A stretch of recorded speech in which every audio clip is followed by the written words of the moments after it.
A very warm welcome in the class of limit and continuity of the function of several variables. In this module, we have already introduced what is the function of several variables, and in this class, we are going to discuss on these specific and important properties of function of several variables, which is nothing but limit and continuity. So for this section, we need some prerequisites which will be very much important and required for this topic. The prerequisites are firstly the concept of function of single variable, and specifically the concept of limit of single variable and the concept of continuity of single variable, function of single variable, because we are going to just take this idea and we are just going to upgrade those ideas from function of single variable to function of several variables. So obviously this is another prerequisite for this topic, and we also need the property or the characteristics of the listeners, or you means students, that how you are capable of visualizing this, because the function of single variables, the function of several variables, if you are not able to visualize what I have tried to make you visualize in the last class, this is the important pillar for getting this idea more and more clear for the limit and continuity. So let us start. Actually, if you recall, in the last class we have already started the idea of limit of a function of several variables, and we have also stated two or three very small problems on the limit. Now if we concept, we have tried to conceptualize the definition of the limit for function of several variables. What is required that we say a function fxy approaches to the limit L as xy approaches to x0 y0, and we will write, rather we will express it, that limit x0 y0 xy tends to x0 y0 fxy will be equal to L. You know that the question is not the representation, the question is the existential criteria. That means when it will exist. So we will write all these things, we will claim all these things only when for every number epsilon greater than 0 there exists a corresponding number delta greater than 0, such that for all xy in the domain of f, 0 is less than root over x minus x0 square plus y minus y0 square is less than delta, f of xy minus L modulus will be less than epsilon. It is written in this, I have stated in this direction. Why? Because think about it, this delta and this epsilon, who is independent? This epsilon is depending on this delta, or this delta is depending on this epsilon. So we need for every number epsilon greater than 0, whatever the smallest number we are going to take, for that one corresponding number delta must be present, and that delta also has to be a positive number greater than 0, such that x minus x0 square plus y minus y0 square, x0 y0 xy, so their distance is less than delta, and for that fxy minus L will be less than epsilon. So it will be more clear most probably when you are going to see this. So what is the pictorial representation? This pictorial representation tells us that, look at this, you are taking, it is your x-axis, it is your y-axis, this is your xy plane. you are taking a point x comma y like this. You are getting another point x0 y0 here. So x0 y0 and xy, their distance is root of x minus x0 whole square plus y minus y0 whole square, and root over of that. If this is less than delta, if this distance is less than delta, then you will get by that function another point over here which is lying within the open interval L minus epsilon L plus epsilon. What is L? L is the claimed limiting value of fxy when xy tends to x0 y0. Please visualize that if this blue point tends to this black point, then this blue point will also tend to this black point. That means if xy tends to x0 y0, then fxy will tend to L, and if xy is on x0 y0, then the functional value will be L over here, which is now termed as the limiting value. It is very important to visualize this thing, because if you can recall,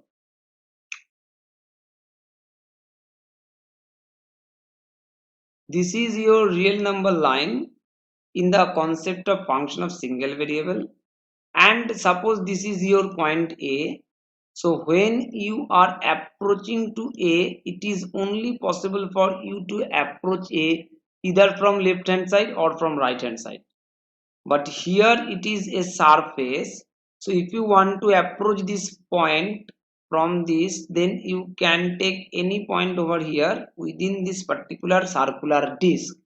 That is why it is represented in the form of circular disc. And then you are mapping this value for function of single variable on another real number line, that when you are approaching to this, suppose it is your fa and your functional values are also approaching to fa. Here this concept is just enhanced from 1 r to r, it is r2 to r. Okay.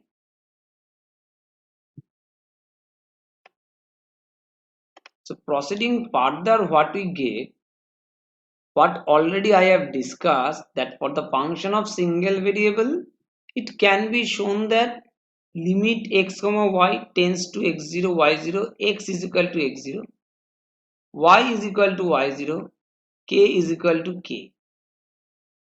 For example, if the first limit statement above fxy is equal to x and L is equal to x0, using the definition of limit, because what we have used, that is epsilon delta definition, this is generally in mathematics world termed as this, that definition is as epsilon delta definition.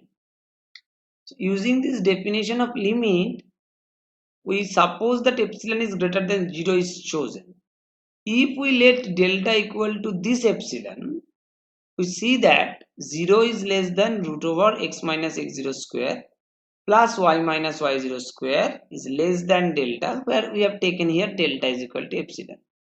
So this implies x minus x0 whole square is less than epsilon, because it is a function of single variable is taken. So x minus x0 whole square is less than epsilon. Now think about this, x minus x0 square, this is the algebra, because this is the summation of two squares, so obviously both of them are greater than equal to 0. So x minus x0 whole square will be less than equal to x minus x0 whole square plus y minus y0 whole square, and this is nothing but mod of x minus x0, which is less than epsilon. How we are writing it? Because root over square is mod of n.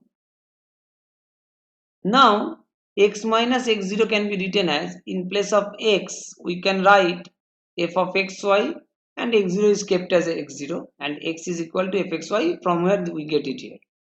So this tells us that mod of f of x comma y minus x0 is less than epsilon whenever 0 is less than root over x minus x0 square plus y minus y0 square is less than delta. So ultimately we get a delta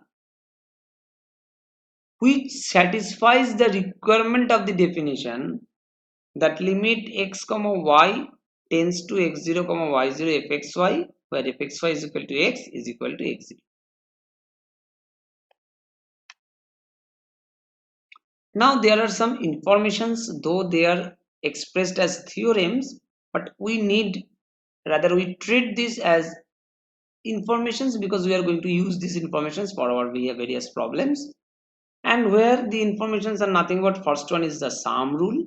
That means if you sum the limit of f, which is L given, and the limit of g, which is m given, then the limit of their summation is nothing but the summation of their limits. Similarly, for the difference rule, the limit x comma y tends to x0 comma y0, f of xy minus g of xy will be L minus m. That means the subtraction of them. Then constant multiplication rule, that if you have some constant multiplication with the function, then the limiting value will also be multiplied by the constant. The product rule is also same as f of xy into g of xy will be L into m. The quotient rule is also same as division, but keeping one information in our mind, as we are making the division, the value of m has to be not equal to 0. The power rule will be giving you the information that if the function is raised to the power n, the limiting value will also be raised to the power n, but n has to be a positive integer. And the root rule is also that if the power is raised to 1 by n, the limit's power will also be raised to 1 by n, and obviously n has to be a positive integer, and if n is even, we assume that L greater than 0.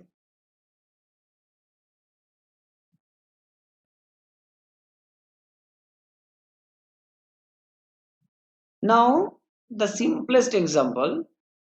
So in this example we can combine three simple results following the limit definitions. What are they?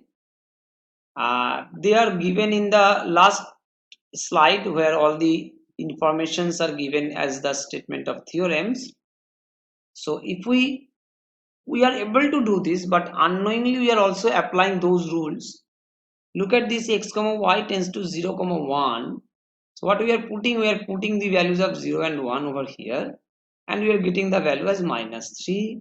Similarly, if we want to find out the limiting value of x comma y tends to 3 comma minus 4, we are substituting the values over here and we get 5. So there is no problem. These are very simple calculation of the limits. But we are emphasizing on this because of some different reason. If this is our problem, and if we are thinking about just substituting, that means direct substitution, then you can very easily see that the denominator is becoming 0, which will give you undefined.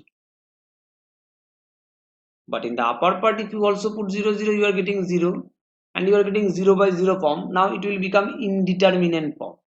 Now in case of indeterminate form, you have to apply more investigation. So what are these more investigations? What are the types of this more investigation? So it is already stated to you that if this is substituted to 0 0, we can't use the quotient rule because it is becoming 0. Then what is the process? Now we are using some mathematical tricks already, what we have used for the problems of limits of single variable. You can really recall that if we are having x square minus 4 by x minus 2 and limit x tends to 2, if we are substituting it, we are getting 0 0. So it needs more investigation. But what we are doing, that limit x tends to 2, we are making it as x minus 2 x plus 2, so you will, after dividing it, you will get this one, and then we can use this limit for getting the value 2 plus 2 equal to 4.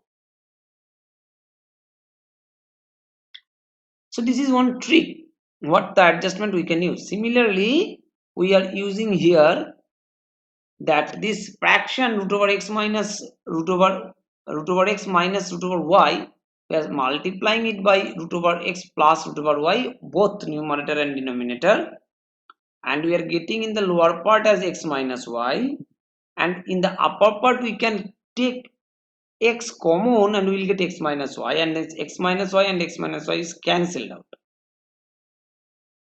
Look at this, in this expression there is no hindrance of using direct substitution after this step, and after using this direct substitution we get the value as 0,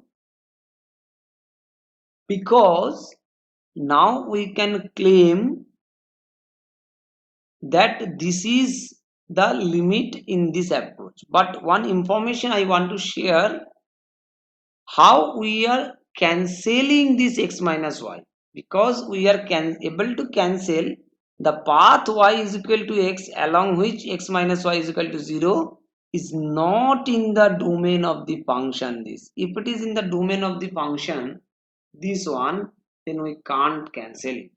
We are able to cancel it because of this one. Clear? So it is also very important to keep it in our mind. So proceeding further, obviously you are getting this essence that we are going to face the problems of limits and continuity, where it is not very easy to identify the limits by direct substitution. So now we are trying to find out the limit of this one, and we first observe that along the line x equal to 0, the function always has value 0 when y not equal to 0, because you can substitute x equal to 0 in the topmost part, but if you put it is 0, it is not becoming 0 whole thing, because y is not equal to 0, and in the vice versa, for y equal to 0 and x not equal to 0, the function is approaching to 0. So if the limit does not exist at xy approaches 0 0, the value of the limit must be 0. Please try to understand what is we are trying to say, that if in any case the limit does not exist at xy approaches to 0 0, the value of the limit must be 0, because in different directions when we are making it, we are getting it as 0. But we have to see that how the definition of limit helps us to make it established. So we are assuming epsilon greater than 0, given but arbitrary obviously, and we want to find a delta greater than 0 such that the function and the proposed functional value, that is 0, is less than epsilon whenever root over x square plus y square, from where this came, x minus x0, y minus y0, x0 and y0 both are 0 0 here, so it is root over x square plus y square is less than delta. So in the next line we can write 4xy square by x square plus y square is less than epsilon, and we are putting this modulus sign on only mod x, because 4 will not have any impact. X square is always positive, y square is always positive, only mod x will be applicable for this particular way, and we are not making any change in the concept of delta. Now since y square is less than x square plus y square, because of the same reason, one square element will always be less than or equal to the sum of two square elements. We have this 4 mod x y square by x square plus y square is less than 4 of mod x. Why less than? Because the justification is given as x square plus y square is greater than 4y square. So if you write it or substitute it over there, then y square and y square will be cancelled out, and as the denominator is having bigger, so we will get this particular relationship satisfied, and 4 of mod x we can write it as 4 of root over x square, because mod x can be written as in this form. Now again the same rule, that root over x square will be less than root over x square plus y square. That is why it is written as this form. And obviously y square by x square plus y square is less than 1. From this actually it is written. So ultimately what we get, if we choose delta as epsilon by 4 and let 0 is less than root over x square plus y square less than delta, what is given over here, we get mod of 4xy square by x square plus y square minus 0 is less than 4 of root over x square plus y square. This actually helps us, this relationship actually helps us to write this one, which is less than 4 delta because it is taken as delta, and delta we have taken as epsilon by 4. So 4 epsilon by 4 and 4 cancelled out, we get epsilon. So this is our target to show, and we are now able to show this one. So it follows from the definition that limit xy tends to 0, 0, 4xy square by x square plus y square will be equal to 0. Initially, you can think that it is nothing but a theoretical jargon, but it will always be important when you are going to prove the limit exists. When you are going to prove limit does not exist, you can use various tricks. But when the concept of limit exists has to be proved, then it is very important. Now, for your visualization purpose, I am giving in this lecture some representation of function of several variables, because when you are trying to find out the limiting values of these various functions, obviously at x comma y tends to 0, 0 comma 0, then if the visualizations are clear, then you will also be able to justify that the answer what you are going to get is also in line with this pictorial representation.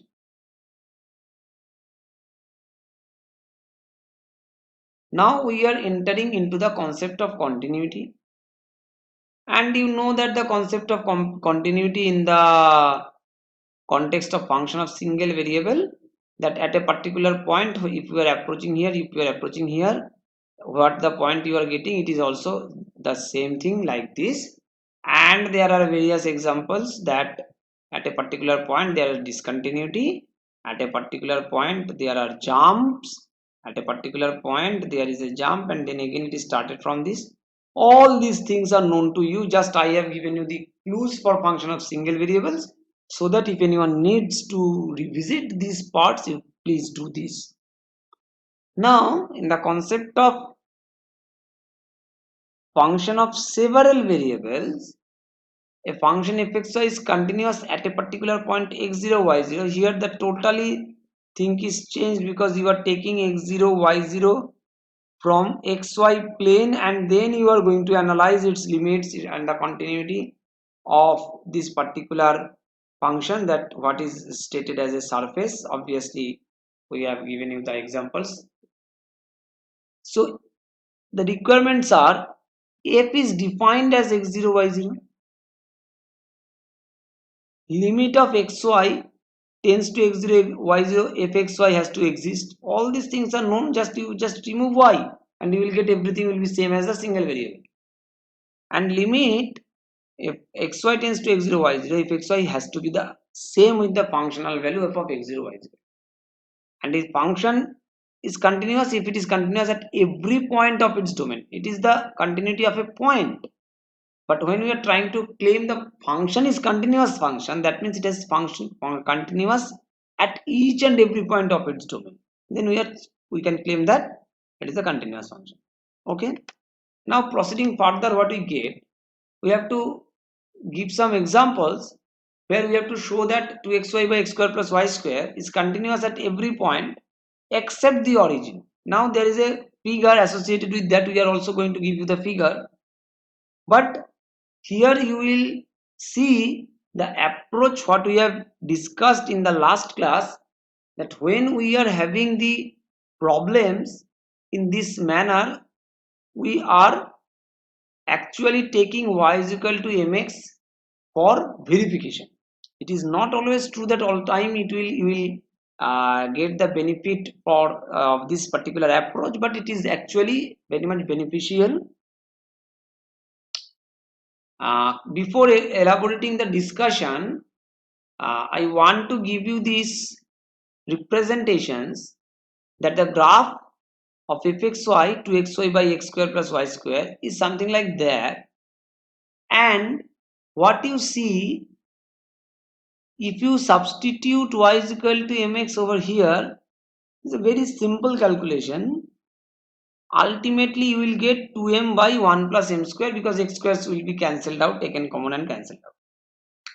So what you get, therefore f has this number as its limit xy approaches 0 0 along the line y is equal to mx, we will get this one. Now you can approach y equal to 1 into x, you can approach y equal to 2 into x, you can approach y equal to 3 into x, you can approach y equal to 0.5 into x, and in various ways. But for various values of m, please see that 2m by 1 plus m square will also give you various values, because this clearly states is that the limit changes with each value of the slope of m. There is therefore no single number we may call the limit of f at xy approaches to origin. All other points are okay. But when xy is approaching to origin from this direction, you are getting a single value.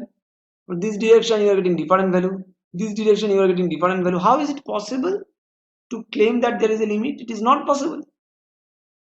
That is why the limit fails to exist and the function is not continuous. The function is not continuous because of the limit is failed to exist, and it is proved by this y equal to mx substitution, and this is the representation where we have seen the values of f are different constants along each line y equal to mx.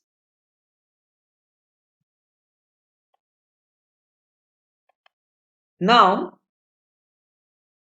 another idea here to be shared, that two-path test for non-existence of a limit. Existence of a limit, for that I have already mentioned epsilon delta is the most important,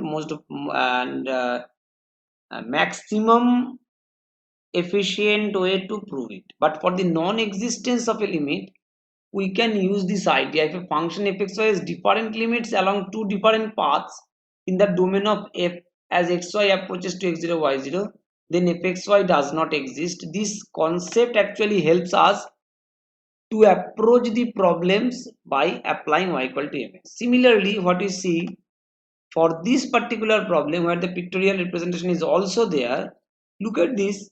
At this point, when you are approaching to various lines, from this line, if you are approaching, you will get the functional values here. From this line, when you are approaching, you are getting the functional values here. From this line, when you are approaching, you are getting the functional values in the top. And from this part, when you are approaching, you are getting again the functional values in the down. That means when you are able to visualize this one, then you are able to select that. Let us take the y equal to kx square, and we will substitute this y equal to kx square to make the calculation simpler, and then you will get that x square and this x square, that is x to the power 4, is taken common and cancelled out, and the final thing is dependent on k. So y is equal to kx square means y equal to x square, y equal to 2x square, y equal to 3x square. That means all these parabolas, you can approach this 0 0 point through parabola, and you will get the value will be different for different values of k. One question to be asked: why in the last part we are approaching y equal to mx, and why you are approaching here kx square? Why you are not approaching this mx? You can approach, but you will not be able to decide anything, because you will get the problem is again as complicated as the previous one. But our job is to approach through any path which is passing through origin, because our testing point is origin.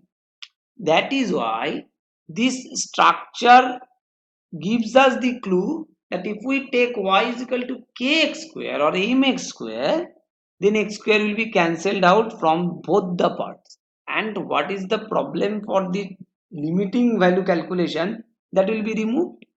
Only we have to judge whether the resulting expression depends on k or not. So these are purely mathematical tricks. The more you practice, the more you be able to identify that what path or what curves, appropriate curves, we have to select for testing the limit of this particular problem. Now we just in the very last part of the class, when we are trying to test the continuity of the composites, that if f is a continuous function and g is a single variable function continuous at fx0, then we have the composite function h, which can be stated as g composition f, where g is a function of single variable. It is given. So g composition f is nothing but, first of all we are going to find out the value of fxy. It will be a real valued function. It will be having a single value, and that single value will be taken into consideration of g, and the value of g will be also calculated. So for example, we have the composite functions e to the power x minus y. Look at this, it is actually e to the power h. You can take an h is x minus y. So h is a function of xy and e to the power h is a function of h.